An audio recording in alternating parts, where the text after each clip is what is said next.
chapitre 23. Les secrets du fonctionnement du cerveau.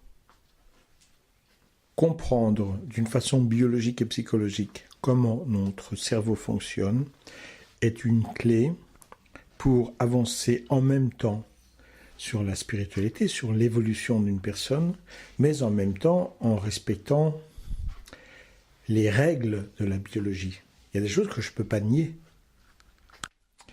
Une des premières règles de psychologie, c'est d'éviter le déni. Le déni, c'est le fait de refuser quelque chose et de l'effacer de ma mémoire courante, en tout cas, de ma mémoire active, parce que je ne peux pas affronter telle ou telle chose d'une façon émotionnelle. Donc la première démarche, c'est de ne pas rêver au sujet de son cerveau. Comprendre les règles, c'est être capable de dépasser ces règles. On peut contourner les règles, mais on ne peut pas ignorer les règles. Ignorer les règles, c'est l'ordre du déni. Et le déni va nous amener encore une fois à cette chose dont je parle très souvent, les subpersonnalités. Si je voulais draguer une fille et que cette fille me rejette en me disant que je suis moche ou gros ou vieux ou tout en même temps, je peux dire je m'en fiche complètement. Je m'en fiche complètement. Alors, ça ne me touche pas. Mais en fait, c'est une réaction intellectuelle avec des traumatismes, pas terribles, mais quand même, c'est implaisant, c'est blessant. Et la subpersonnalité qui a été vexée, cette petite personnalité qui s'est fait rejeter comme n'importe quoi d'une fille, cette subpersonnalité, elle va se cacher quelque part. Sub, ça veut dire cacher en dessous, et comme subconscient. Elle va aller se cacher, elle va attendre. Et puis un jour, eh bien, vous allez peut-être même vous marier avec une autre femme, ou rencontrer un club misogyne. Et là, d'un seul coup, ça va être le jour de gloire pour cette subpersonnalité qui forcément est misogyne, qui forcément est blessée d'avoir été rejetée comme rien. Donc le déni amène à une séparation du cerveau. Le chemin de conscience du cerveau, c'est de connaître, de savoir comment nous fonctionnons et d'utiliser ce que nous fonctionnons pour transcender nos capacités grâce à une connaissance de notre matière cérébreuse. Notre matière cérébrale. Et comprendre tout cela me permet de contrôler les choses. Le déni amène à la subpersonnalité, c'est-à-dire que vous allez effacer quelque chose de votre mémoire vive, mais ceci reste stocké dans votre cerveau et ne fera qu'attendre un jour pour revenir à la surface. Et la subpersonnalité deviendra une personnalité complète, soit ponctuellement pendant quelques heures, soit plusieurs subpersonnalités de frustration, de traumatisme, de peur, de colère, de rage, et ainsi de suite, se regrouperont tout ensemble pour devenir une nouvelle personnalité, pour revenir à la surface et contrôler le véhicule, c'est-à-dire vous-même. Et c'est pour ça que à 20 ans, vous pouvez être super cool, super sympa, et à 30 ans, être un vieux con. Parce que vous avez cumulé une quinzaine de subpersonnalités, plusieurs frustrations, plusieurs peurs, plusieurs traumatismes, et tout cet ensemble de subpersonnalités, c'est-à-dire de personnalités inconscientes créées par tout ce qui vous agresse, vont revenir à la surface et vont prendre le contrôle total. Donc soit une subpersonnalité prend le contrôle de votre vie pendant un certain temps, soit le cumul d'un certain nombre de subpersonnalités prend le contrôle de votre existence toute votre vie. À partir du moment où vous êtes dans cet état d'être, vous ne contrôlez plus du tout votre vie, mais absolument plus, malgré que vous targuerez d'utiliser votre libre arbitre. Ce n'est qu'une action-réaction. Action-réaction. Tu m'as rejeté, je rejette les femmes. Tu m'as trahi, je trahis telle personne. Ou je déteste les Arabes parce que c'est un Arabe qui m'a trahi. Même si à ce moment-là, je dis « Oh, je ne juge pas, je m'en fiche ». On a l'impression de se défaire d'une chose, mais il faut comprendre une règle très importante du cerveau. Le cerveau ne supporte pas les paradoxes. Donc il va choisir parce qu'il ne supporte pas les paradoxes. Donc, quand on crée un déni, on crée automatiquement un paradoxe. Ce paradoxe le phénomène du paradoxe fait que je vais effacer une information qui me dérange à fonctionner maintenant, mais cette information n'est pas effacée, elle est simplement stockée quelque part, jusqu'au moment où elle prendra le contrôle et elle effacera l'autre aspect du paradoxe, parce que le cerveau n'aime pas le paradoxe. Donc à un moment, je suis entièrement démocratique pour l'égalité des femmes, et pour l'égalité des Arabes, et pour l'égalité des Noirs, ainsi de suite. Puis je cumule des traumatismes parce qu'un Noir, un Arabe, une femme, je ne sais pas quoi, un Juif, n'importe qui m'a blessé. Je ne juge pas, mais ça reste en moi. Et un jour, toutes les bonnes existences que j'ai, les bonnes pensées que j'ai, vont être effacées et d'un seul coup, je deviens raciste et misogyne. Les subpersonnalités ont basculé et ont repris le contrôle. Et ma bonne personnalité s'efface parce que le cerveau n'aime pas le paradoxe ou les paradoxes. Il y a un jeu simple qui nous permet de encore mieux comprendre cette chose-là, avec tout le système de programmation du cerveau. Si je prends un être humain, déjà pour expliquer oralement, dans mes épaules et mes bras qui sont le long du corps, lorsque je me tiens debout, sont dans le plan frontal. Lorsque je regarde droit devant moi, sans tourner la tête, quand je suis debout, je suis dans le plan sagittal.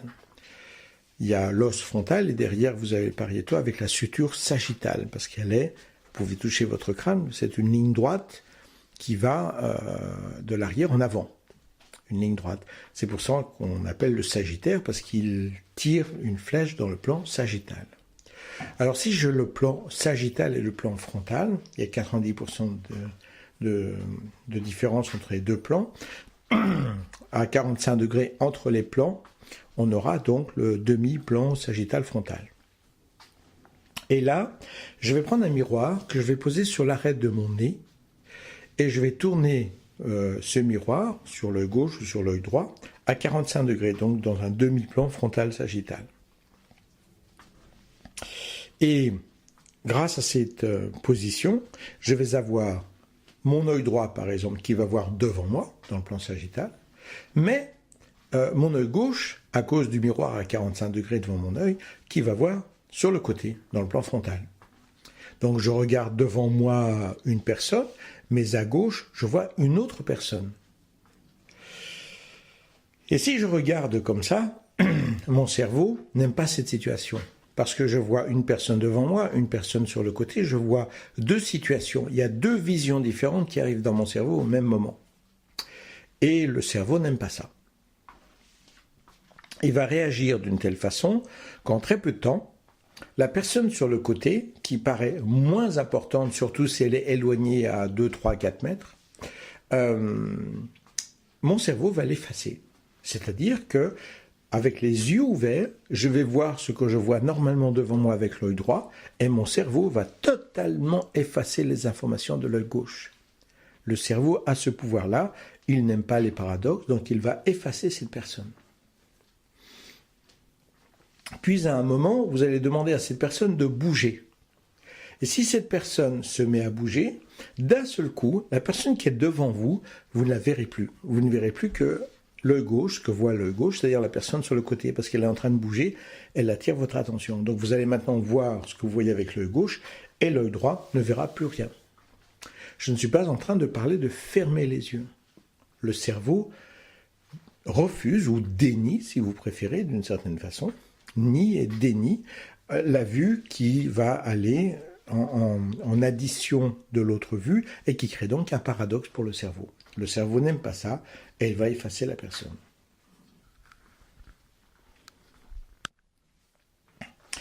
Si, par contre, nous travaillons maintenant sur la perception d'un visage, qu'est-ce qu'on va voir sur la perception d'un visage? C'est que nous avons une fantastique capacité de calculer une personne et de reconnaître un visage uniquement sur la position des yeux et la position de la bouche. c'est avec ces éléments particuliers que notre cerveau va calculer une personne qui pourrait être potentiellement agressive à son regard, à sa bouche, à son sourire, à son regard, à la position de ses yeux, etc., etc. C'est aussi comme ça qu'on va reconnaître une personne. Ce sont des éléments clés. D'ailleurs, les smileys d'aujourd'hui, vous y voyez des visages, c'est quand même un rond avec 2 trous pour les yeux et un sourire. Ou une tristesse. Et pourtant, tout le monde voit un visage. Parce que ce sont les éléments clés de psychologie pour reconnaître un visage. C'est comme ça qu'on fait la différence entre les visages. D'une façon inconsciente, bien sûr. Et il y a un truc qui est fantastique à voir. Ça, c'est encore plus fort. Ça. Le fait que les personnes disparaissent avec le jeu du miroir, ça demande entre 1 à 3, 4, 5 minutes. Ça dépend des personnes. Mais il y a quelque chose d'encore plus intéressant que vous pouvez faire. C'est d'avoir quelqu'un qui va se tenir à votre gauche, dans le plan frontal, et qui va être proche. Vous allez vraiment voir le visage. Et vous allez lui demander de ne plus bouger. Vous allez lui demander d'avoir un grand sourire, des yeux bien ouverts, et vous allez regarder ce que vous voulez devant vous. Ça peut être un paysage, ça peut être un mur, ça peut être... Et alors là, le corps va travailler différemment. Il va effacer le visage de la personne, mais il va garder les éléments clés par rapport au protocole de sécurité. Les 2 yeux et la bouche. Et au bout d'un moment, vous allez regarder un paysage ou regarder autre chose avec 2 yeux et une bouche qui flottent au-dessus de ce paysage. Cette fois-ci, le cerveau a travaillé différemment sur le paradoxe cérébral, c'est-à-dire qu'il va garder les éléments de sécurité. Vous devez garder le contrôle des yeux et de la bouche pour voir comment cette personne évolue. C'est inconscient, c'est un calcul de votre cerveau. Mais vous allez vous concentrer sur la vision en face de vous. Le reste du visage va être effacé. Les oreilles, le front, les cheveux, tout le reste va être effacé. Parce qu'ils ne sont pas importants par rapport à la sécurité. Donc, par rapport à ça, vous allez voir qu'il y a de nombreuses choses qui existent au devant de votre cerveau qui vont être éliminées pour un protocole biologique, un protocole de sécurité, un protocole de référence. Comprendre comment le cerveau fonctionne, c'est comprendre pour ne pas subir et ne pas transformer, par exemple, le déni à cause du paradoxe en libre arbitre. Il n'y a aucun libre arbitre. C'est comme quand vous dites « Ah, j'utilise mon libre arbitre pour aller me coucher ». Oui, d'une certaine façon, c'est vous qui décidez quand est-ce que vous allez vous coucher. Vous allez vous coucher parce que vous ne pouvez plus garder les yeux ouverts. Ça n'a rien à voir avec du libre arbitre, c'est biologique. Et il faut apprendre à ne pas confondre des évidences biologiques et le libre arbitre. Par exemple, nous avons besoin de dormir. Par contre, on peut s'intéresser au sommeil polyphasique qui permet de dormir 20 minutes toutes les 3 heures, c'est-à-dire 2h40 éveillé, 20 minutes de sommeil. Et si on s'habitue comme ça, on peut vivre toute sa vie comme ça. Il y a beaucoup de gens qui vivent comme ça, en sommeil polyphasique, donc ils dorment environ, je peux compter, 3 heures par nuit, quelque chose comme ça. Mais il n'y a pas de nuit pour eux. Que ce soit le jour ou la nuit, hop, ils sont éveillés 2h40, ils vont dormir 20 minutes, et ainsi de suite. Et si vous êtes un chercheur, si vous êtes un écrivain, c'est une façon de vivre qui est extraordinairement efficace, parce que vous avez une super pêche, vous avez un esprit super clair, mais vous dormez que 3 heures par nuit. Donc la nuit, vous êtes éveillé aussi. Vous faites plein de siestes de 20 minutes. Et ça vous apporte en plus l'avantage de vous souvenir parfaitement bien de vos rêves. Donc ça vous amène un état de conscience fantastique, d'éveil. Vous êtes efficace 21 heures par jour, ce qui est loin d'être le cas des autres personnes. Donc vous vivez grosso modo 2 fois plus que les autres. Si vous avez vécu 20 ans comme ça, vous avez 40 ans, et bien en réalité vous avez 60 ans d'expérience, pas 40 ans. Encore une fois, en connaissant les règles et en sachant, ok, j'ai besoin de sommeil, mais je peux dormir différemment en comprenant comment le rêve et le sommeil fonctionnent, eh bien, je peux transcender des choses. Mais je ne peux pas décider, oh, je ne dors plus. Donc, les exigences biologiques, on ne peut pas les effacer. On peut les transcender en les connaissant. Comprendre le système du paradoxe, c'est quelque chose d'extrêmement important.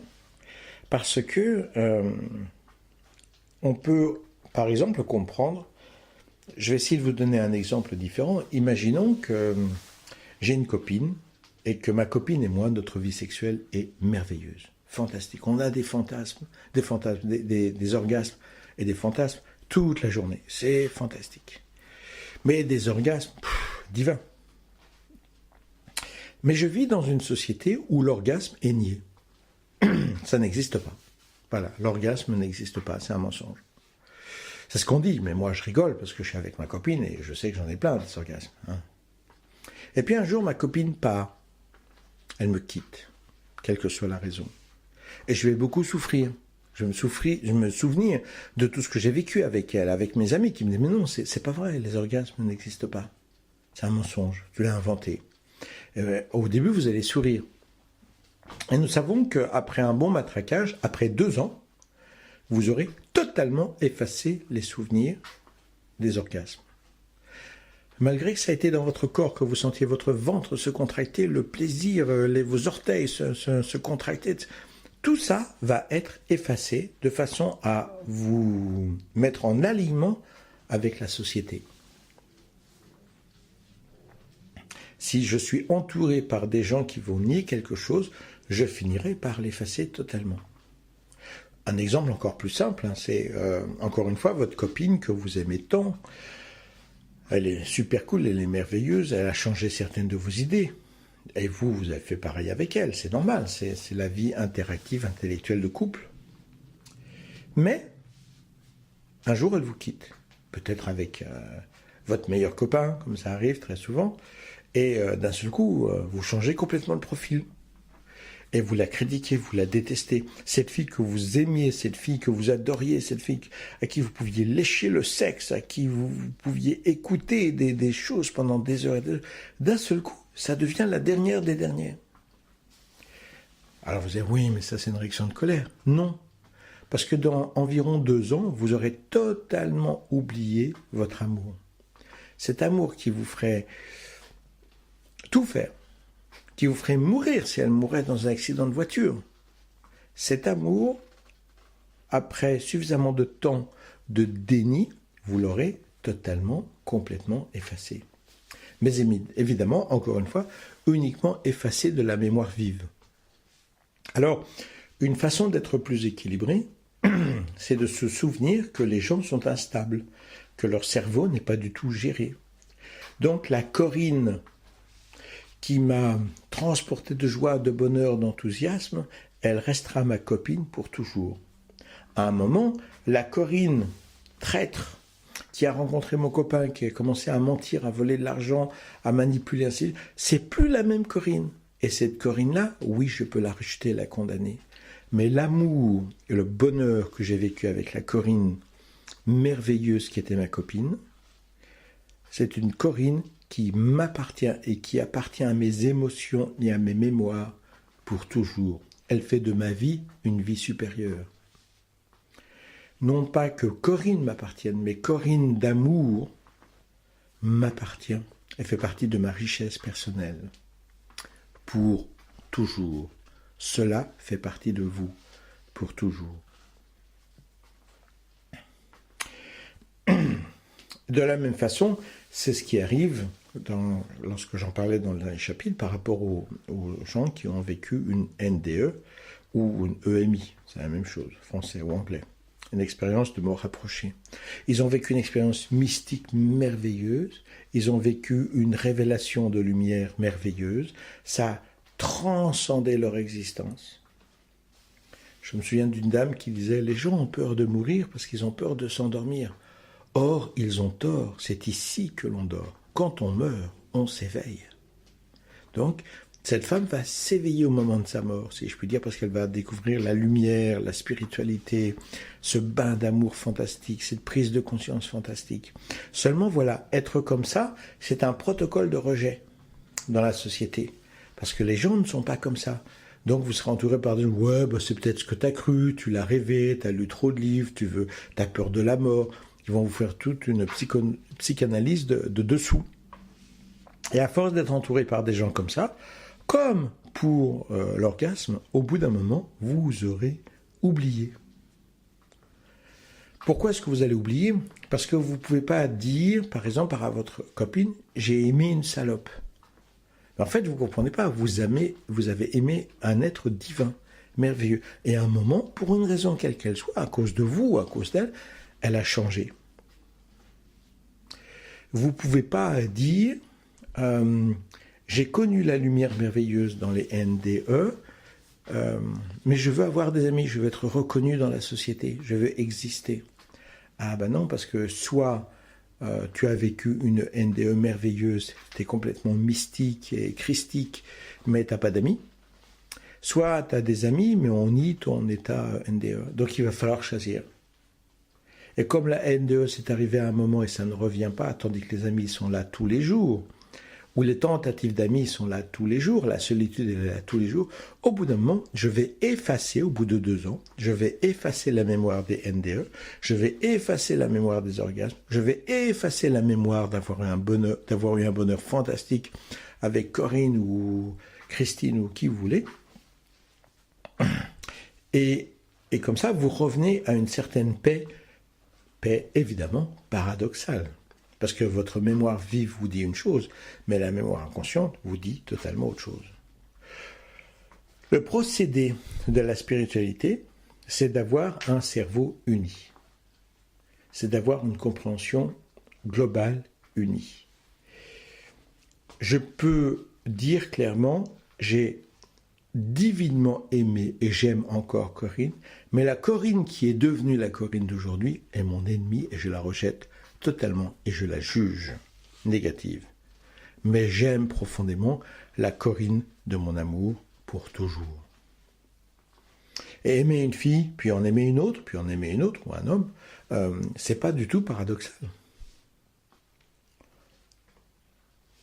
Ce sont des expériences positives qui se cumulent. En fait, ce que vous ne réalisez pas, c'est que pour avoir un look cool et pouvoir dire « ouais, Corinne, c'est une salope, blablabla », vous ne réalisez pas que par ce paradoxe-là, vous êtes sous la pression d'être cool et de gérer et d'avoir des amis, ainsi de suite, vous ne gardez que des souvenirs négatifs, c'est-à-dire des souvenirs qui sont en accord avec la société. L'amour, ça ne fonctionne pas.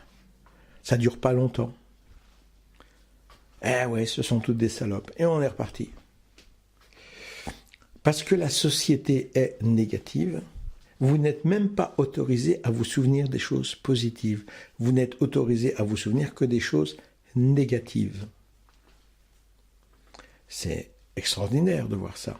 Et c'est ce que vous allez appeler votre libre arbitre. Alors qu'en fait, ce sont des lois biologiques de paradoxe qui sont effacées dans votre esprit pour ne garder qu'une seule chose qui vous paraisse bien. Mais comme vous ne contrôlez pas cette chose, puisqu'elle se passe à votre insu, alors elle se passe aussi dans votre esprit d'après les critères de société, c'est-à-dire dans des critères négatifs. Trahir, destruction, jalousie, haine, colère, et ainsi de suite. Évidemment, puisque vous nourrissez votre cerveau par les gens qui vous entourent uniquement de ces courants négatifs et que vous ne choisissez que les aspects négatifs sans vous apercevoir dans la loi de paradoxe pour survivre dans cette société négative, vous êtes les bienvenus dans une société négative parce que vous-même, vous êtes négatif. Et vous allez accepter toute la négativité qui est autour de vous. Alors, autre loi, ne jamais juger. C'est un courant spirituel. Oh, il ne faut pas juger. Pourtant, en même temps, c'est encore une fois un paradoxe. Vous jugez perpétuellement. Vous jugez ce que vous pouvez manger, c'est-à-dire vous allez choisir. Vous jugez les gens qui pourraient être vos amis, c'est-à-dire vous allez choisir. Vous jugez le gymnase où vous allez vous entraîner. Celui-là est meilleur qu'un autre, vous avez donc jugé.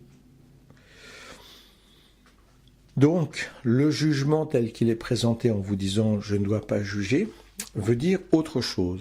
Il veut dire « je dois supporter ». Oui. Puisque je ne peux pas juger les plats que je vais manger, je vais donc manger des plats avariés, des plats qui ne me conviennent pas, des plats qui sont mes allergies, et je vais souffrir, je vais être malade. Je vais donc aller dans le gymnase qui n'est pas intéressant. qui est même avec des critères de sécurité très bas, où je vais peut-être me blesser. J'ai donc être ami avec des gens qui vont me voler. Bah oui, puisque je dois juger personne, je dois être ami avec tout le monde. Le non-jugement, c'est le non-choix. Et vous prétendez utiliser votre libre arbitre pour ne pas juger, alors qu'en fait, le non-choix vous oblige à abandonner votre pouvoir du choix, qui est par définition votre libre arbitre. Encore une fois, un paradoxe intellectuel qui vous amène encore à souffrir, encore à subir. Subir, c'est vraiment le mot-clé. Pour beaucoup de gens, je ne suis pas un spiritualiste parce que je suis trop sévère. Mes amis proches m'ont fait un t-shirt pour se moquer de moi et pour jouer, ce que j'accepte complètement, où il y a marqué en anglais « The answer is », donc la réponse est en tout petit et en énorme « No ». N-O. Parce que quand je dis non, c'est non. Pourquoi est-ce que je dis non? Parce que je ne vais pas subir.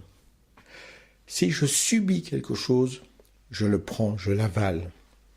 Je ne juge pas le plat, je ne juge pas l'ami, je ne juge pas l'endroit, je ne juge pas la maison. Donc, mon esprit, mon estomac, mon corps est rempli de caca, de noirceur. C'est la même chose sur l'attitude des gens. J'ai un grand pouvoir de dire oui à plein de gens qui ont besoin d'aide, qui ont besoin d'argent, qui ont besoin d'amour, qui ont besoin... Parce que j'ai un grand pouvoir de dire non. Maintenant, ça suffit. Maintenant, je refuse. Je donne toujours cette loi que je cite très souvent en disant « Si vous mangez des épinards, vous allez faire caca vert ». Et je raconte toujours que ma fille, quand elle avait 12 ans environ, un jour je discutais avec des amis, et j'expliquais ça, et ma fille qui était là, elle disait « Oui, ce que dit papa, c'est vrai, j'ai vérifié, c'est bien vert. » Donc c'est confirmé scientifiquement. À chaque fois que vous mangez des horreurs dans vos relations, vous allez faire caca vert. Mais vraiment vert kaki, vous voyez, très sale. Parce que à chaque fois que vous allez accepter quelque chose, vous l'avalez. Vous pouvez partir dans des masturbations intellectuelles en disant « Oh non, mais ça ne me touche pas ». C'est pas vrai, c'est pas possible. C'est d'ailleurs pour ça que vous oubliez vos NDE, c'est d'ailleurs pour ça que vous niez l'amour que vous avez avec quelqu'un que vous adoriez et que vous haïssez maintenant. Bien sûr que oui, ça vous touche. Et le pouvoir de dire non, c'est le pouvoir de dire non à l'obscurité et le pouvoir de dire oui à la lumière et à l'amour. Et on va toujours vous manipuler en vous disant, si vous êtes avec l'amour, vous ne devez pas juger. Mais si vous ne jugez pas, vous prenez le mal. Quelqu'un vous vole et vous devez accepter. Quelqu'un vous insulte et vous devez accepter. Quelqu'un vous trahit et vous devez accepter. Au jour d'aujourd'hui où je fais ce chapitre, il y a 3 jours, les Palestiniens ont voulu fêter quelque chose, je ne sais même pas quoi, et l'armée israélienne est arrivée, ils ont tiré dans le paquet. 60 morts, et selon les informations, 2400 à 2400 blessés par balle. C'est un massacre. Donc moi, quand j'ai visité les camps de concentration en Allemagne, j'avais honte d'être humain. J'ai dit non, bande de pourriture, non. Quand je dis bande de pourriture, je parle des SS et ainsi de suite. Vous avez osé faire ça à des juifs juste parce qu'ils étaient coupables d'être juifs ou d'être témoins de Jéhovah ou d'être homosexuels. Non. Mais aujourd'hui, quand je vois ce que les juifs, les Israéliens, font aux Palestiniens, je dis non, bande d'ordures, bande de pourriture. Et je suis clair. Apprendre à juger, c'est apprendre à vous protéger pour assimiler de la lumière et ne plus avaler de l'obscurité. Ne pas juger, c'est-à-dire, ça veut dire tout prendre. Et tout prendre, ça veut dire s'habituer aux odeurs les plus nauséabondes, aux émotions les plus nauséabondes. C'est-à-dire faire partie de cette noirceur ambiante. Oubliez votre révélation des NDE. Vous pouvez pas vous souvenir de ça. Vous souvenir de ça, c'est trop choquant dans ce monde obscur. Donc il vaut mieux l'oublier. Et c'est pour ça que les gens me trouvent très souvent non spiritualiste, parce que je suis violent, pas violent physiquement. Ça peut arriver en cas de sécurité, mais c'est pas mon critère. Mais par contre, je dis non. Je dis non. Quand il y a 2 chapitres, il y a ces jeunes qui viennent, musiciens, qui me demandent d'être hébergés, de me poser des questions, je dis oui, vous êtes les bienvenus. Je publie même leur présence dans un chapitre, j'ai rien à cacher, ils sont les bienvenus, ils sont considérés comme des petites stars. Mais si après, ils sont hystériques parce que je leur ai dit que fumer c'était pas bien et c'est un crime, alors qu'avant j'étais classé comme un maître à leurs yeux, et maintenant je suis un dernier des connards parce que je dis qu'il fallait pas fumer, je dis non, je ne prends pas ça. C'est d'ailleurs pour ça que je l'ai publié aussi. Je le rejette. Les gens doivent savoir cette vérité. Je dis non à tous les gens New Age qui veulent venir me faire des leçons. Je leur dis non. Je me suis retrouvé dans des situations avec la communication non violente, qui est une non-communication violente. C'est tel que c'est compris aujourd'hui dans la plupart des communautés. C'est un contrôle total de la communication. On ne peut parler que dans les cercles de communication non violente, on ne peut parler que quand on a le bâton, et ainsi de suite, etc., etc., etc. Or, je suis quelqu'un de civilisé, et moi, je laisse quelqu'un finir son speech. 6 mois après, j'ai le droit de parler. Et il m'est arrivé dans certaines communautés de voir des gens qui souffraient énormément par un contrôle total. Ah oui, puisque la moindre conversation se passe dans ce cercle de communication. Et moi, j'ai vu des gens qui étaient victimes, donc après, je vais les trouver. Je leur dis, qu'est-ce que tu as ressenti, comment tu te sens? Ils disent, ah ben non, on ne peut pas parler. Dans le cercle de communication. Donc, on ne peut plus parler en privé avec quelqu'un. C'est un protocole de non-communication extrêmement violente et de contrôle total. De surcroît, on doit passer par tout un protocole de communication qui vient d'un psychologue qui travaille avec des gens qui sortaient d'opérations, des gens extrêmement faibles. Donc c'est sûr qu'il y a une personne très faible, on ne veut pas lui sortir un truc. Oh, vous avez une mine superbe, c'est ce que je disais à votre future veuve, dites donc, vous avez l'air frais. C'est sûr que vous sortez une réflexion comme ça à quelqu'un qui vient de sortir d'une opération très violente, vous l'approchez à 50-60% de la mort. Mais quand on communique avec des gens, avoir un protocole délirant avant de pouvoir te parler, je voudrais te dire ces choses positives, mais là quand même, quand tu as été baisé avec ma copine, j'ai trouvé ça négatif, mais je voulais quand même te dire que quand tu ramasses les pommes de terre, tu fais ça très bien. C'est rentrer dans un protocole où la communication n'est plus possible. Donc, quand j'étais invité dans des cercles de communication non violente, en discutant dans des communautés, j'aurais dit non. Nous communiquons sans un protocole délirant. Le psychologue qui a inventé ça, c'est un psychologue dans un contexte particulier qui est totalement sorti de son contexte aujourd'hui, et de surcroît, moi aussi je suis psychologue. Donc vous n'allez pas m'imposer le protocole d'un collègue. On va communiquer normalement. Je refuse. Donc quand ils veulent me tendre le bâton, je dis non, je ne le prends pas. Je refuse. Nous communiquons en tant qu'être humain équilibré. Donc, bien des gens me trouvent violent. Mais en fait, vous apercevez pas que je suis violent contre le mal. Je suis violent contre le pouvoir. Je suis violent contre la cigarette. Enfin, ce que vous appelez violent, c'est que je dis non. Je suis pas en train de me jeter sur les gens. Je dis non aux gens qui mangent de la viande. C'est clair et net. Je ne veux pas être là et être coupable parce que je suis végétarien ou végétalien. S'il y a des gens qui viennent et qui veulent manger de la viande, dans ma maison, la réponse c'est non. Et si je vais au restaurant avec quelqu'un qui veut se taper un poulet en face de moi, je lui dis, je ne mange pas avec toi. C'est tout. Ah ouais, mais moi j'ai le droit de manger ce que tu veux. Ce que je veux, j'ai oui, bien sûr. Moi j'ai le droit de manger où je veux. Ciao. Je ne négocie pas.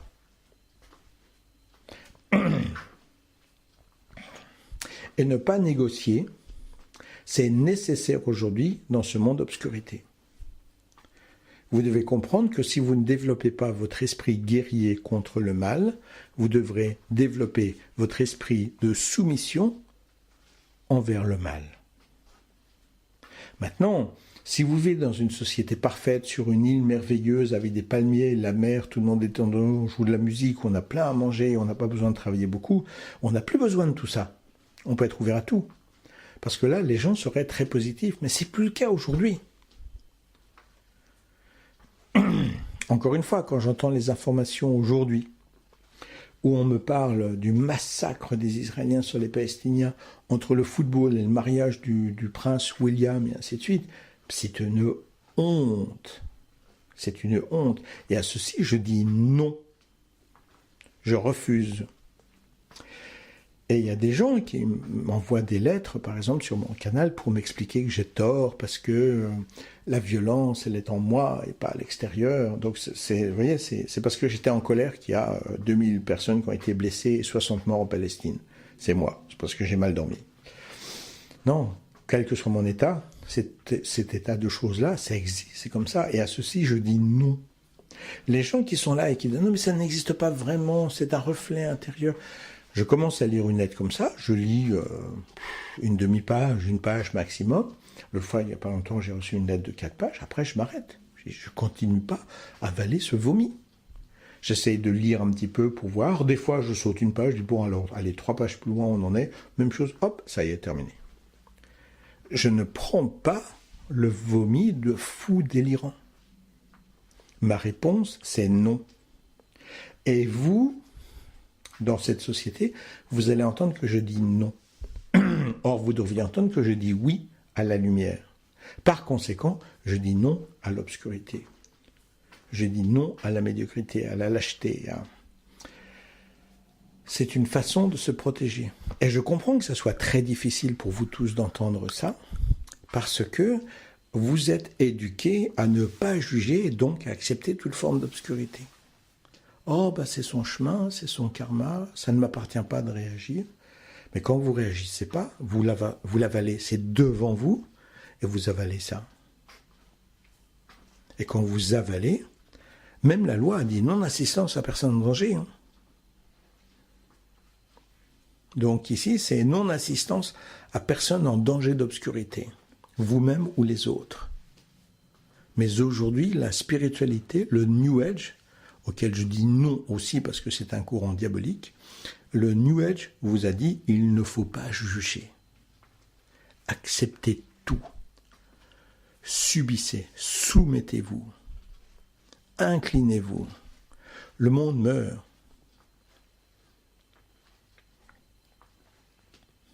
Il y a grosso modo, quand on fait le calcul, 3,5 milliards d'êtres humains dans le monde qui meurent de faim parce que 80% des ressources mondiales, c'est utilisé uniquement pour manger la viande. Sans parler des milliards d'êtres vivants, des animaux, qui sont tués, qui sont élevés dans des batteries horribles pour le plaisir de la viande. Sans parler de la pollution, parce qu'aujourd'hui, la plupart de la pollution provient de la viande. Et des cacas, on ne sait pas quoi faire, parce qu'il y a des cacas en production massive, et ainsi de suite. Et j'aurais tort parce que je dis non à la viande. J'aurais tort parce que je dis non à la cigarette. J'aurais tort parce que je dis non à l'alcool. Je dis non à la drogue. J'aurais tort parce que je dis non au New Age. J'aurais tort parce que je dis non aux Israéliens qui ont torturé et qui torturent les Palestiniens pour les éradiquer de la planète de la Terre. Ouais. En fait, c'est exactement ce que Hitler voulait faire aux Juifs. Et ben voilà. Ils l'ont pris, ils l'ont avalé, et maintenant leur subpersonnalité nationale ressort. Moi, je dis que ce que les Israéliens font aux Palestiniens aujourd'hui, c'est le contre-coup de ce que les SS ont fait aux Juifs dans le passé. Puisque nous l'avons subi, nous avons été obligés de nous incliner, de subir et de mourir pour pas mal d'entre nous, un grand nombre d'entre nous, nous avons le droit de faire la même chose aux Palestiniens. Voilà un exemple foudroyant de clarté. Et c'est la même chose à votre niveau personnel. Comprendre cette chose est une clé essentielle pour unir votre cerveau. Votre cerveau qui est quelque chose qui est fait à l'échelle du cosmos, je reviendrai là-dessus. En analysant le cerveau encore plus, on peut comprendre les fantastiques capacités que nous avons. Mais pour ça, il faut déjà comprendre le système de base, les paradoxes qui sont refusés. Prenons un autre exemple. Je fais une promenade sur un chemin de 1 mètre de large. Je fais 10 km. Et pendant 10 km, je ne tombe pas. je suis équilibré, je marche. Puis à un moment, j'arrive devant, je continue le même chemin qui passe à un moment à côté d'une falaise de 1 kilomètre de profondeur. Et de l'autre côté, c'est la falaise qui est devant moi. Enfin, sur le côté. À gauche, j'ai la falaise, à droite, j'ai le trou. Mais le chemin fait toujours 1 mètre de large. Alors en même temps, mon cerveau me dit, bah, tu as fait 10 km, tu peux faire les 30 mètres dans cette situation-là, il n'y a aucun problème. Mais j'ai le vertige. Et j'ai peur de tomber. Mais je sais que j'ai aucune raison de tomber parce que mon chemin est stable et ainsi de suite. Donc, puisque je suis envahi par une peur terrible, mon cerveau va inventer, cette fois-ci, pour éviter le paradoxe de savoir je peux marcher mais j'ai peur de tout, je vais inventer un mensonge que je vais subir moi-même. Par exemple, que le chemin est instable, qu'il y a énormément de vent qui m'attire vers le vide, que quelqu'un d'invisible va me pousser, que le chemin se penche de plus en plus vers le vide. Je vais changer la situation pour justifier ma peur, qui est une peur incohérente, à laquelle je vais essayer de trouver une cohérence à travers un mensonge. Comprendre comment mon cerveau fonctionne, c'est le chemin de liberté. Non pas parce que je vois des choses, mais oh mon Dieu, c'est terrible. Je dois être là et je dois me calmer. Je reconnais que j'ai peur du vide, je vais donc marcher plus du côté de la falaise, le chemin fait 1 mètre de large, je reste calme et tranquille, j'ai fait 10 km et je peux faire cette partie. Je suis calme, centré, harmonieux, je respire profondément et je dépasse cette terreur au lieu de commencer à m'inventer un mensonge pour justifier que j'ai raison d'avoir tort. J'ai raison d'avoir tort. Connaître son cerveau, c'est dépasser toutes les capacités de son cerveau parce qu'on connaît le chemin pour être capable de stimuler son cerveau et d'esquiver tous les pièges intellectuels qui sont légion aujourd'hui dans notre société d'aujourd'hui. Nous avons été éduqués à nous mentir sans arrêt. Or, aller vers la lumière, c'est aller vers la vérité. On ne va pas à la vérité en se mentant à soi-même perpétuellement. Si je reprends par exemple l'histoire du miroir, le jeu du miroir, 45 degrés, angle semi-frontal, sagittal. Quand j'explique cette chose à des gens, je leur dis, voilà, vous êtes limités par ce paradoxe, votre cerveau n'aime pas les paradoxes, a besoin de choisir, ainsi de suite. Quand je fais le jeu simplement comme ça, 100% des gens voient un des deux yeux, enfin la vision d'un des deux yeux disparaître. Si j'explique préalablement pourquoi je le fais, le protocole du paradoxe et du fait qu'on peut effacer tout ce qui va nous gêner, tout le protocole du déni, vous avez 90%, 90% qui vont voir et 10% qui ne vont pas voir. C'est-à-dire qu'ils vont dire, ben non, moi je continue à voir la personne devant moi et la personne sur le côté. Or, c'est une impossibilité scientifique. Alors, je ne suis pas dans leur tête.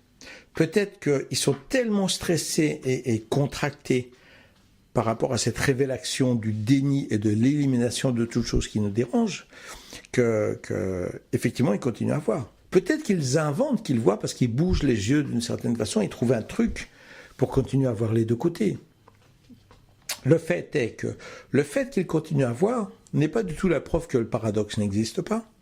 C'est la preuve que, comme ils ne veulent pas reconnaître qu'ils sont contrôlés par le protocole du paradoxe, ils vont créer un paradoxe plus grand que les yeux qui doivent voir deux choses en même temps. Ils vont créer le paradoxe de dire « je suis libre » et ils vont donc nier le fait que le cerveau choisit quelque chose. Donc c'est une confirmation du paradoxe qu'on fait en test. Pourquoi ? Parce que quand on fait le test sans les informer, 100% voient la chose disparaître. Quand on les informe, on descend à 90%, 10%. Donc encore une fois, la personne est tellement éduquée à avoir un ego merveilleux, une personnalité merveilleuse, à être divine, à être parfaite, à être blablabla, que quand on lui apporte un test scientifique pour lui démontrer, non, tu vas éliminer beaucoup de choses, parce que ton cerveau n'aime pas le paradoxe. Or, nous vivons dans une société paradoxale. On vous parle de luxe, mais où les gens crèvent de faim. Ou vous tournez pas la tête sur un mendiant tout en versant des larmes sur un film un petit peu triste.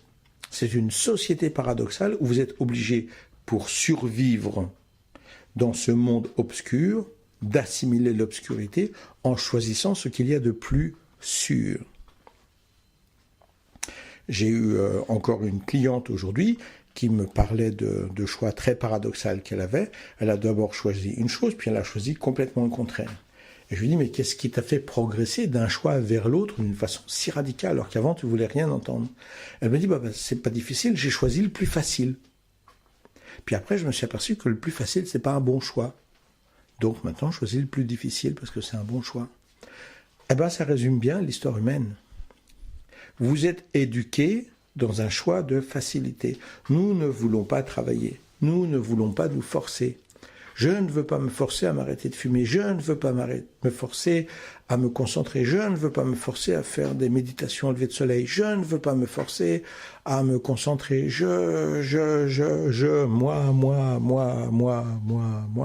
Moi, qui est présenté d'une façon divine. Hein. La société vous dit, vous êtes parfait. Mais la société, elle vous dit aussi, allez, va travailler, allez, ferme ta gueule, allez, fais ça, allez, vas-y, va te coucher maintenant. Tiens, c'est ça, baisse ta femme, comme ça tu auras des enfants. Allez, vas-y, maintenant, repars travailler. Donc la même société qui vous dit que vous êtes merveilleux, elle vous traite aussi comme un esclave total. Donc vous êtes déjà dans le paradoxe complet.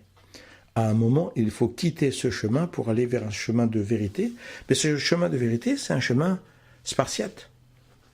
Donc les Spartes, c'était des fascistes aussi, hein, faut être clair.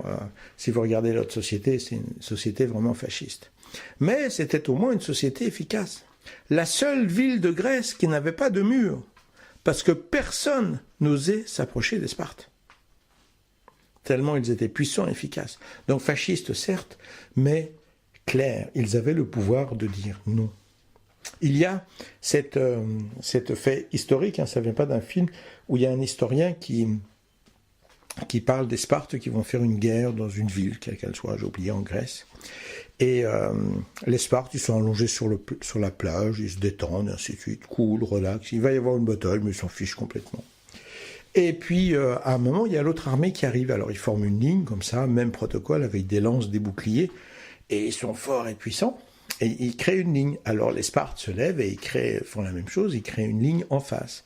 Et l'historien dit, c'est absolument incroyable à voir, parce que vous avez une ligne de perches, de lances, qui tremble du côté de la ville grecque, et l'autre ligne de lance qui ne bouge pas d'un millimètre du côté des Spartes.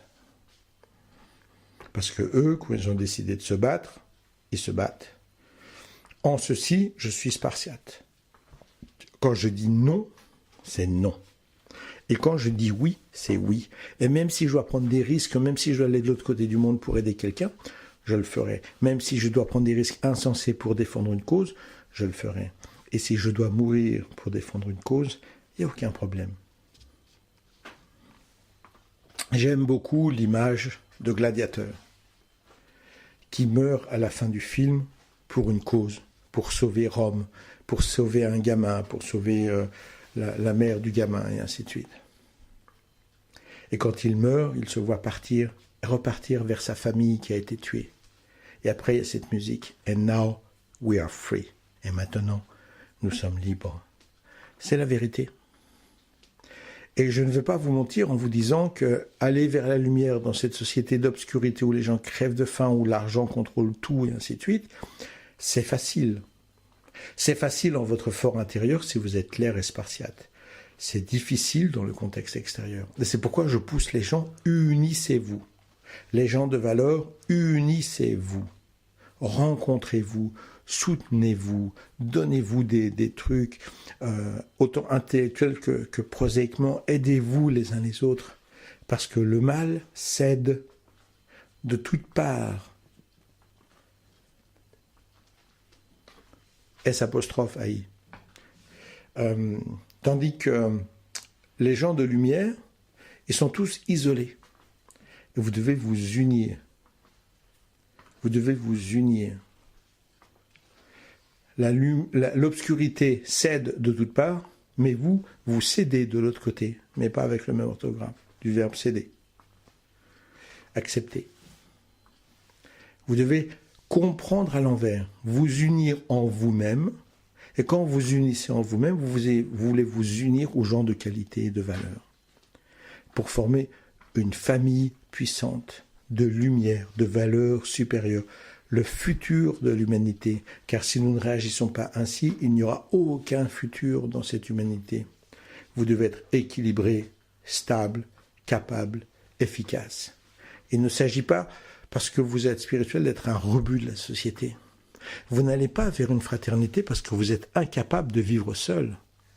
Vous allez vers une fraternité parce que vivre seul, c'est gonflant. Vous allez travailler, faire vos commissions, payer vos factures. C'est totalement inintéressant. Ça ne mène à rien. Donc ça ne vous intéresse pas. Donc, vivre en fraternité, c'est vivre avec des gens qui ont les mêmes capacités que vous, qui sont insatisfaits comme vous, qui veulent s'améliorer encore comme vous, qui veulent apprendre et enseigner comme vous. Tout le monde est professeur, tout le monde est élève. Et vous renforcez un système, un réseau puissant qui vous rend capable d'avoir une meilleure vie, de voyager, d'apprendre, d'étudier, de réaliser des choses et même de survivre quand le monde s'écroulera. Parce qu'au rythme du mensonge de notre existence d'aujourd'hui, tout s'écroulera tôt ou tard. C'est clair. Pour aller plus avant, pour vous expliquer un principe, je vais vous donner une toute petite leçon d'anglais. C'est sur un verbe anglais irrégulier. To bear, bore, born. Si vous avez fait des leçons d'anglais en étant français, peut-être vous connaissez ce verbe.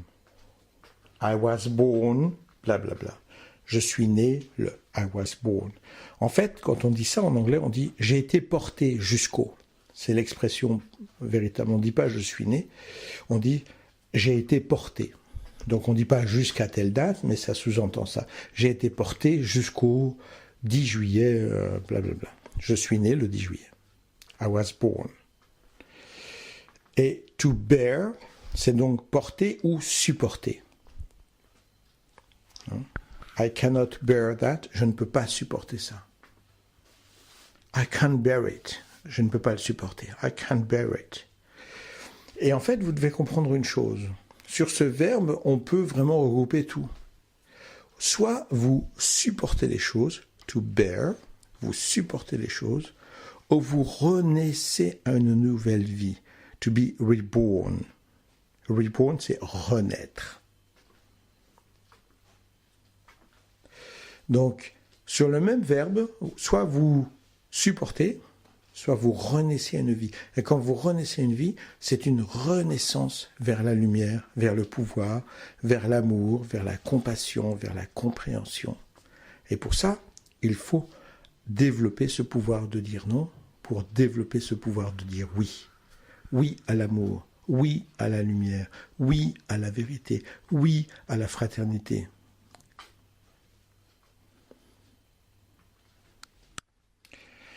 Dans le dernier chapitre, j'ai parlé de l'ordinateur classique et de l'ordinateur quantique. L'ordinateur classique, évidemment, est très efficace, et notre cerveau est fantastiquement efficace. Nous parlons peut-être plusieurs langues, nous sommes ingénieurs en ceci, docteurs en cela, mais en même temps, on est complètement contrôlé. Un égyptologue, j'ai parlé avec bien des égyptologistes, me disent « Non mais ce qu'on dit sur les pyramides, c'est complètement bidon ». Mais le problème, c'est que l'autorité dit ça. Si on dit le contraire, on n'a plus aucun soutien financier. On ne pourra plus enseigner dans une faculté, on ne pourra plus avoir de mission en Égypte ou dans d'autres pays, on est mort, on peut ouvrir une pizzeria. Donc, on a beau connaître ce qu'on connaît, on a beau savoir que c'est complètement stupide, on doit complètement protéger le protocole, parce que le protocole veut dire ce qui nous paye, ce qui nous protège. Donc on peut être très intelligent, mais très stupide en même temps. Si on prend maintenant le cerveau quantique, ce cerveau qui apparaît dans toute sa magnificence au moment où notre forme intellectuelle basique se retire, soit parce que notre cœur ne pompe plus, soit parce qu'on est dans un traumatisme profond, soit parce qu'on est dans une méditation absolue, donc on a arrêté totalement le système classique de pensée. D'un seul coup, on rentre dans ce cerveau, cet ordinateur quantique. On est capable de connaître des choses qui sont très loin de nous. On est capable d'avoir des illuminations. On est capable de faire de la télépathie, de se souvenir de ses vies passées. On est capable de sentir ce que l'autre ressent. On est capable de comprendre le système du cosmos. On est capable d'un amour infini, d'une compréhension totale, d'une pureté absolue. Alors pourquoi vous avez tout ça? Pourquoi vous n'avez pas tout ça? Est-ce que c'est votre libre arbitre? Vous avez décidé de vivre avec un cerveau quantique qui tourne à 1% ou 0,1%? Vous avez décidé ça avec votre libre arbitre? Non, bien sûr que non. Toutes ces supersonnalités, tous ces paradoxes, toutes ces contradictions, tous ces dénis bloquent le système pour survivre dans un système très simple d'ordinateurs classiques. Les ordinateurs classiques d'aujourd'hui ne sont que le reflet de notre façon de penser. Efficace, mais très limité en même temps. Si vous prenez un ordinateur extraordinairement sophistiqué, que vous demandez un calcul fantastique, et que la réponse est 46 comme dans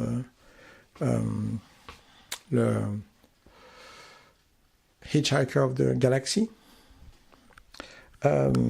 c'est 46 ou 52, je sais pas. Et imaginons que ce soit 46 pommes de terre.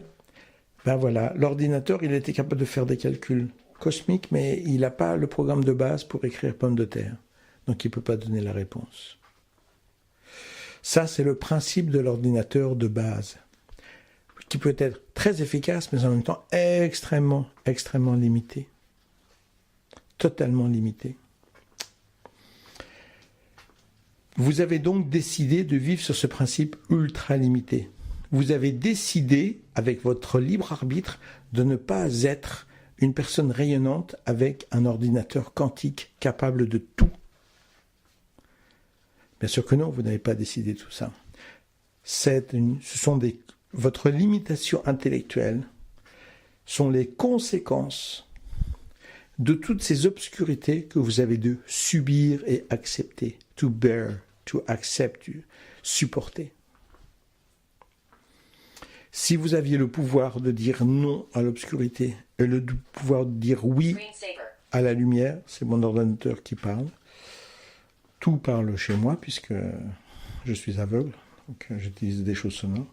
Donc si vous avez le pouvoir de dire oui à la lumière et non à l'obscurité, vous avancez à grands pas vers cet ordinateur quantique, vers cette radiation de cohérence, de paix, de lumière et de vérité.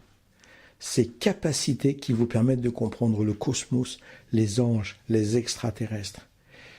Quand j'entends le paradoxe de Fermi, par exemple, le paradoxe de Fermi, c'est un autre paradoxe qui dit oui, alors théoriquement, il y a plein d'extraterrestres dans l'espace, la vie fourmille de partout. Fermi, peut-être, paradoxe de Fermi, j'ai oublié son nom. Et, mais en même temps, on n'a jamais rien. Donc là, c'est un paradoxe et ça prouve bien qu'il n'y a pas autant de vie. Mais on oublie un truc terriblement arrogant. C'est qu'il n'y a pas beaucoup d'extraterrestres qui voyagent dans le cosmos qui aient envie de parler à des gens comme nous. Débiles, menteurs, arrogants, destructeurs. Nous sommes un cancer du cosmos. Jusqu'à ce qu'on évolue vers quelque chose de meilleur, nous sommes un cancer du cosmos. Il n'y a peut-être pas beaucoup d'extraterrestres qui ont envie de parler à un cancer destructeur, vicieux, menteur. Et le paradoxe de Fermi, il a oublié ce petit détail. Eh bien pour ça, mais il ne faut pas se cracher dessus, il faut s'adorer. Nous sommes des êtres qui méritons le contact avec des gens qui voyagent dans l'espace à des vitesses extraordinaires, qui ont développé une technologie infiniment supérieure à la nôtre et tout. Nous sommes tellement intéressants que nous méritons de discuter avec eux. Donc s'ils ne nous contactent pas, paradoxe de Fermi. Normalement, on devrait avoir plein de contacts, on n'en a pas. Alors, on a quand même oublié un petit détail. Les gens ont décidé d'être débiles à ce point-là? Non, ils n'ont pas décidé. C'est une conséquence de cette vague d'obscur, de violence, de mensonges, d'incohérence que vous avalez tous les jours. Et votre cerveau est obligé de se refermer de plus en plus. De plus en plus, de plus en plus. Que croyez-vous qu'il vous arriverait si vous disiez que vous voyez des fantômes sans arrêt? ou des entités sans arrêt. La plupart des gens, ils ne vous parlent plus. Et la plupart des gens qui voudront encore vous parler, ce sont des barges qui patinent complètement dans la choucroute. Donc au bout d'un moment, vous finirez par dire « non, je vois rien ». Moi, c'est ce que j'ai développé. J'ai appris à voir des choses fantastiques, à percevoir des choses fantastiques. J'ai vu qu'étaient attirés auprès de moi que des barges complets. Et donc, j'ai complètement fermé ça. La seule différence, c'est que je ne l'ai pas fermé en moi. J'ai juste appris à le percevoir sans jamais remarquer quoi que ce soit. Un jour, j'étais avec une fille qui me disait « tiens, là, il y avait un fantôme, tiens, il y avait un esprit ». Quand tu as fait telle conférence, il y avait un fantôme sur le côté. Je dis « waouh, bravo, excellent, dis donc, tu perçois bien, excellent ». Et en fait, au bout d'un moment, je me suis aperçu qu'elle me blousait, parce qu'en fait, c'était une experte de PNL. Donc, elle était capable de voir avec micro-informations que j'étais attiré par telle chose ou telle chose. Donc, au début, j'ai cru qu'elle percevait, puis au bout d'un moment, je me suis aperçu qu'elle m'utilisait. Et à un moment, il y avait un fantôme dans une pièce, et je lui ai dit, tiens, tu veux bien aller là pour voir Et j'ai fait 2 ou 3 expériences comme ça, et jamais elle est revenue en disant, ah ben j'ai perçu ça ou ça, parce que là, elle pouvait plus regarder comment je réagissais quand j'étais dans la pièce. Donc j'ai appris, pas parfaitement comme vous l'entendez, mais j'ai appris à cacher complètement. Et j'ai appris à cacher complètement parce que c'était nécessaire dans cette société. Quand les gens ne sont pas samouraïs comme moi, eh bien au lieu de le cacher aux autres, ils se le cachent à eux-mêmes. C'est la seule façon de survivre. C'est la seule façon de survivre. En Russie, il y a longtemps, il y a un test qui a été fait, absolument horrible, avec des enfants qui étaient éduqués par des parents qui niaient l'existence des fourmis. Et s'arrangeait pour qu'il y ait des fourmis dans la maison, de temps en temps. Et quand les gamins disaient « mais là, il y a une fourmi », il y a un... les parents disaient « non, il n'y a rien du tout, je ne sais pas de quoi tu parles ». Ils réagissaient vraiment. Et au bout de 3 ans environ, les enfants ne voyaient plus les fourmis. Ils ne voyaient plus du tout. C'était devenu invisible. C'est la condition pour survivre et pour être aimé par mes parents. Puisque les fourmis n'existent pas, je ne les vois pas. Donc ce n'est pas un choix, le libre arbitre. Ce n'est pas une expression du libre arbitre que d'avoir un ordinateur classique, simple et limité. Si vous n'avez pas accès à votre illumination, à votre cerveau véritable, à votre ordinateur quantique, c'est une conséquence de tout ce que vous subissez sans avoir le pouvoir de dire non. Et pourtant, la spiritualité d'aujourd'hui vous dira « tu ne dois pas juger ». Je juge que si tu juges, c'est mal. Et évidemment, bien entendu. Quitter le groupe, quitter la masse. Quand on comprend que nous avons un cerveau grégaire, c'est-à-dire que nous avons besoin de la masse pour nous sentir rassurés. Et qu'il est très difficile quand on regarde la pyramide de Maslow, par exemple, en psychologie, vous pouvez regarder ça, analyser ça. Je l'ai même moi-même analysé dans mon canal aussi, d'une façon un peu plus avancée, mais en gros, je dis à peu près la même chose, sauf que je vais plus haut dans l'élévation. Plus on part vers une élite intellectuelle, une liberté intellectuelle, un cerveau quantique, et c'est sûr qu'on est de plus en plus seul. Et c'est vrai qu'encore une fois, ici, ça crée une peur de base, parce qu'on a peur d'être éloigné des autres. Ce qu'on n'arrive pas à comprendre, c'est que quand on devient puissant, on apprécie d'avoir quelques amis, mais on n'a plus besoin d'une grosse masse de sécurité, une grosse masse noire et stupide de sécurité. On a besoin de quelques amis, d'élite, d'une fraternité, d'une essence comme celle-ci. Et si vous prenez le médecin, j'ai oublié son nom, qui a créé les alcooliques anonymes, Association des alcooliques anonymes, ce monsieur, il a créé quelque chose d'extrêmement intelligent, extrêmement efficace aussi. Pourquoi ? Parce que quand on arrête de boire, on a une addiction, une drogue, une dépendance, biologique, évidemment. Mais on a aussi une dépendance fraternelle. Quand vous êtes alcoolique, vous avez des amis alcooliques, vous les reconnaissez tout de suite dans la rue. Un alcoolique reconnaît tout de suite un autre alcoolique, mais immédiatement, c'est époustouflant. C'est comme s'ils avaient une espèce de lumière rouge sur le front que tout le monde voit, enfin tous les alcooliques voient. Vous, peut-être pas, mais les alcooliques, entre eux, ils se reconnaissent immédiatement. Devenir sobre, c'est perdre cette fraternité. Donc, les alcooliques anonymes, ils se retrouvent régulièrement. Quand vous décidez de ne plus boire et que vous faites partie de l'association des alcooliques anonymes, vous avez une véritable fraternité. Vous avez des rencontres un peu partout dans tous les pays du monde. Dès que vous vous sentez mal, vous pouvez aller dans un nouveau groupe, vous êtes accueillis à bras ouverts, et ainsi de suite. Donc l'homme qui a créé tout ça, il a compris qu'il y avait deux problèmes. Le problème de quitter l'alcool, mais aussi le problème de quitter tout un groupe de soutien entre alcooliques. On serre les coudes et on serre les bouteilles. Et créer un autre groupe avec une nouvelle fraternité, c'est enlever 50% du problème des alcooliques. Et ça, c'est fantastiquement intelligent. Et pour ça, c'est de comprendre que quand vous vous élevez vers une certaine liberté, vous devez rechercher des gens qui ont cette même liberté. Sinon, vous aurez deux problèmes à assumer. Nettoyer votre esprit et affronter la solitude. Et ça, c'est trop pour vous. Donc, il vous faudra, devant ce paradoxe, accepter l'obscurité pour continuer à être entouré par des amis obscurs, qui seront les premiers à vous trahir. C'est un contrat à l'obscurité. Mais ça fait rien. En instinct, vous vous sentez rassuré. N'oublions pas que le zèbre qui est rejeté des autres parce qu'il n'a pas la bonne couleur ou pas la bonne odeur, ce sera le premier zèbre à être dévoré par le lion. Donc notre instinct de base dit « séparé, je suis faible ». Alors ne soyez pas séparés. Je ne refuse pas les gens. Je n'ai pas non plus une fraternité. Il y a un petit groupe qui travaille avec moi. On voyage dans différents pays, on s'éclate, on s'amuse et on cumule nos capacités. Chacun est professeur et élève. Mais je ne suis pas le seul. Je ne fais pas de la pub pour moi. Il y a certainement des groupes qui existent, qui sont clairs. Maintenant, c'est vrai. C'est vrai que dans beaucoup de pays, il y a beaucoup de sectes qui se sont développées et qui utilisent le prétexte de la lumière pour vous attirer dans encore plus de soumission et encore plus d'obscurité. Alors le critère, c'est de jamais aller vers un groupe parce que c'est trop difficile de vivre dans la société.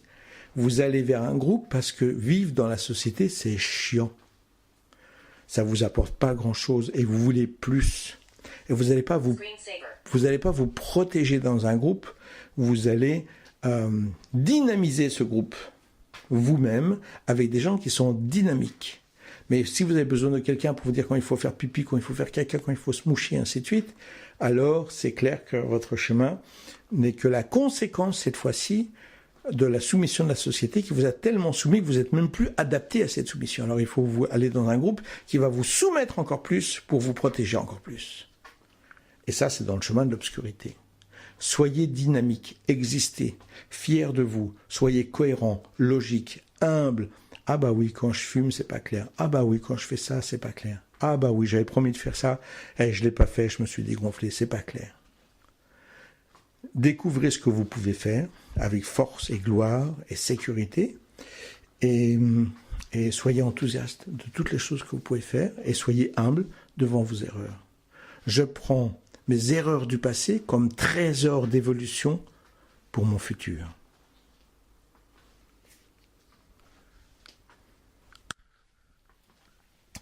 Il y a dans le cosmos la source de bonté. Certains l'appelleront Dieu, Dao, quelque autre nom mystique, ça n'a aucune importance, le nom. Ein Sof Ao chez les Hébreux. Ein Sof, Ein, Hachem. Et il y a tellement de noms. Ce qui importe, c'est de comprendre que c'est une source de bonté et que nous sommes tous liés à cette source de bonté. Nous sommes tous unis dans cet ordinateur quantique. Nous sommes un ordinateur quantique faisant partie d'un réseau d'ordinateurs quantiques, d'une connaissance et d'une capacité infinie, merveilleuse, fantastique. Et nous devons comprendre que tout est fait pour nous interdire de voir, de nous intéresser, de regarder, de comprendre. Quand on prend les crop circles, qui sont des manifestations évidentes, j'ai beaucoup travaillé là-dessus, j'ai été payé une fortune pour travailler là-dessus. Une preuve évidente d'une intelligence extraterrestre. On va vous baratiner en disant, il y a des gens qui ont fait ça avec des bouts de bois. C'est d'une impossibilité scientifique totale. Il y a le blé est courbé sans être cassé. Les tulipes qui sont au milieu du blé ne sont pas courbées. Le blé continue à pousser vertical, pas vers la lumière. C'est une suite d'impossibilités scientifiques. Et on va vous présenter n'importe quoi pour faire douter. Plus de 10 000 crop circles enregistrés dans le monde avec des certitudes absolues de manifestations extraterrestres. 10 000 crop circles. Et pourtant, les gens écoutent l'histoire du football ou le mariage de William, mais rien d'autre. C'est tout. Comme c'est atterrant, comme c'est terrifiant. Quand on prend les NDE, les gens qui ont vécu ces rencontres avec la lumière en s'approchant de la mort, nous parlons de 280 millions de personnes. C'est-à-dire que nous parlons de 4% de la population mondiale. En d'autres termes, statistiquement parlant, à chaque fois que vous avez un groupe de 25 personnes, c'est quand même pas beaucoup, hein, 25 personnes, vous avez une personne dans le groupe qui a vécu une NDE. Et pourtant, à part quelques reportages et quelques livres pour se faire de l'argent, est-ce que les NDE ont changé le profil de l'humanité? Pourtant, ils savent la vérité. Comment as-tu aimé? Et ils continuent à ne pas aimer. Ils continuent à haïr. Ils continuent à mentir pour pouvoir être acceptés dans le groupe de menteurs, de violeurs, de tueurs. Vous vous rendez compte qu'à quel point avancer vers la lumière, ce n'est pas très difficile, parce que nous sommes des êtres de lumière. C'est un peu comme l'enfant loup qui marchait à quatre pattes, à qui on a appris à marcher sur deux pattes. Il l'a fait très rapidement, parce que notre corps est structuré pour ça. Nous sommes structurés pour être des êtres de lumière. Aller vers la lumière, c'est très facile. Nous avons envie d'aimer, nous avons envie de méditer, nous avons envie d'être en paix, nous avons envie d'être serein. Non, ce qui est très difficile, c'est pas d'avancer vers la lumière, ce qui est très difficile, c'est de quitter l'obscurité. C'est de quitter ce pouvoir absolu de peur, de terreur, de chantage, de soumission. On vous traite en esclave et on vous dit que vous êtes merveilleux. Et les gens qui se font protecteurs de ce système, c'est ce que moi j'appelle les protecteurs du fouet, ou les gardiens du fouet. Vous avez été fouetté à coups de mensonges et de manipulations et de destruction jusqu'à devenir petit, médiocre, vil, peureux. Et une fois que vous avez pris ça, vous prétendez être merveilleux et fantastique. Et vous vous faites les protecteurs du fouet. Et toute personne qui se permettra, comme moi, de critiquer le fouet, sera un être diabolique. Et regarde ce que je fais. C'est pas difficile. Vous pouvez regarder simplement les visions, les clics, je veux dire, sur Internet. Vous qui m'écoutez, combien de personnes sont venues écouter mes films? 10 personnes, 50 personnes, 100 personnes au grand maximum, pour la plupart du temps. Par contre, si vous faites un film sur les petits chatons, sur les trucs débiles, vous aurez des millions de clics, des millions de visions. J'ai vu, je suis en contact actuellement avec un monsieur qui s'appelle Vincent et qui a un canal très chouette pour protéger les SDF. Donc son travail est fantastique. Hein. Il a un canal depuis 1 an et demi à peu près. Il a près de 30 000 abonnés. Et il a eu des films avec 100 000 vues. Mais, pour bien comprendre le travail, c'est que ces films, il invite des gens à être plus généreux avec des SDF, avec des mendiants. Qui pourra dire ouvertement non, on peut les laisser crever. Donc, sur Internet, tout le monde va être d'accord avec ce Vincent. Maintenant, j'ai vu aussi quelque chose de très intéressant. Vincent, il a fait un film avec un mendiant qui s'appelle Didier, un type qui a l'air pas mal. Je parle du SDF, hein, qui a l'air pas mal dans ses baskets. Il n'est pas parfait, mais moi je trouve qu'il est pas mal équilibré, il répond bien, il a de l'humour, il est présent. Quand on pense les conditions dans lesquelles il vit, bravo, bravo. Et à un moment, c'est intéressant parce qu'il y a ce Vincent, il revient après un film et il dit, voilà, le film que j'ai fait sur toi. Vincent, il a fait un film très sympa où il va faire ses commissions et il prête sa carte bleue à Didier. Il dit, voilà, je viens avec toi, mais t'achètes ce que tu veux. Tu fais le plein de commissions. Et Didier, il est là, tu rigoles? Tu te fous de moi? Non, non, c'est vrai, c'est pour... Allez, d'accord, allez, on y va. C'est très mignon comme film. Et en plus, le type, il est généreux, il fait un truc super cool. Donc, 100 000 vues. Et après, il va voir son ami, Didier, le SDF, et lui dit, ça a dû changer ta vie, hein, parce qu'en plus, je dis ouvertement où est-ce que t'es, tout le monde sait que t'es à Marseille, tu dois être une star maintenant. Et là, on voit, lui, il dit, non, moi, ça n'a rien changé. Il y a peut-être 2 ou 3 personnes qui les ont trouvées en me disant qu'ils m'avaient vu sur Internet, c'est tout. Résultat des courses, dans le concret par le public, pour Didier, rien. Tout ça pour expliquer que regarder des choses sur Internet avec quelqu'un comme Vincent qui fait un truc courageux et qui ne peut que faire vibrer la corde sensible des internautes qui ne feront rien au-delà de ça, si ce n'est regarder des films et parfois mettre un like, là on a plein d'abonnés. Écoutez Iji qui dit la vérité sur la psychologie humaine, sur la peur, sur la terreur, sur l'endoctrinement, sur la violence et ainsi de suite, ça on peut pas. Parce que écouter, ça nous est insupportable. Entendre la vérité, ça nous est insupportable. Ah oui? Donc vous avez choisi avec votre libre arbitre de rester dans le mensonge, de rester dans le football, de rester dans ces choses débiles. Vous avez vraiment choisi ça. Vous avez choisi de ne pas avoir de l'énergie, de ne pas magnétiser, de ne pas vous concentrer, de ne pas être capable de ressentir, d'être nourri par la lumière, par cette source de bonté, de ne pas être en contact avec l'essence même de cette force divine de bonté, d'amour. Vous avez décidé de ne pas agir, d'être lâche, d'avoir honte de votre vie. Les gens me disent « mais j'aime ma vie ». Et je leur dis « mais c'est vrai, alors pourquoi est-ce que tu vas voir des films qui racontent pas du tout ton style de vie? Pourquoi tu vas voir des films qui parle de vengeurs, de héros, de Zorro, des Avengers, Iron Man. Pourquoi tu vas voir des aventures comme ça, alors que tu dis que tu aimes ta vie, parce que ta vie, c'est pas du tout ça, tu sais.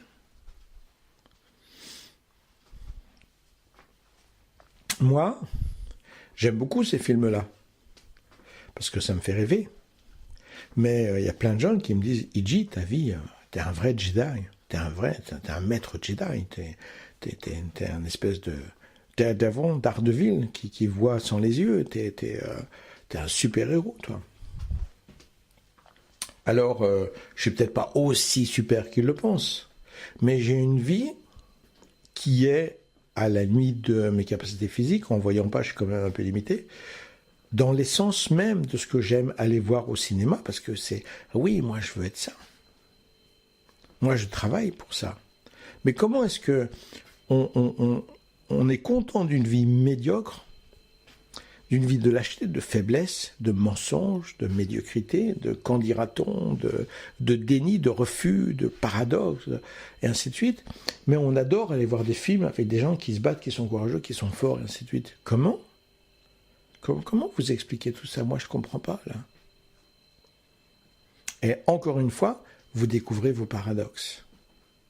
Encore une fois, vous découvrez que ce que vous appelez le libre arbitre, ce n'est pas du libre arbitre, mais de la soumission. Je répète, ça vient du mot soum en hébreu qui veut dire aveugle. Et la valeur numérique du mot, puisque tout mot hébreu a une valeur numérique par ses lettres, c'est 666. La bête, le chiffre de la bête, le pouvoir de la soumission. Argent, soumission à la force massive pour ne pas s'éveiller vers la lumière, son opposé. Il y a une source de bonté qui est en vous et à votre disposition.